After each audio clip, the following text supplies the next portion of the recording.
නිදාගන්න ඇඳට ආවහම මට හිතෙන්නේ මේ ලෝකේ පරාජිත මිනිස්සයා මම කියලා.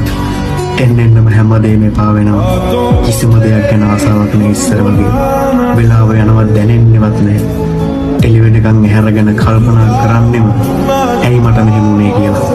ජීවිතේට ආපු ගියපු හැමෝම මට මගේ ජීවිතේ එපා වෙන තැනටම ගෙනාවා. දැන් මම මිනිස්සුන්ව විශ්වාස කරන්නේ නැහැ. මැරෙන්න බය නිසා ජීවත් වෙනවා. වෙලාවකට හිතනවා මේ හැම දෙයකින්ම ඈත් වෙන්න.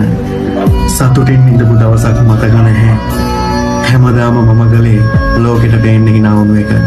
ඒ හිත ඇතුලෙන් පොඩි එකෙක් වගේ අඬනවා. අපි මිනිස්සුන්ට අවංක වෙන තරමටම ඒ මිනිස්සු අපිට අවංක වෙනවා නම් හිතේ තියෙන පීඩනේ, හිතේ තියෙන දුක, හිතට දැනෙන තනිකම මේ හැම දෙයක් එක්කම මම හරි අමාරුවෙන් ලෝකෙට පේන්න hina වෙනවා.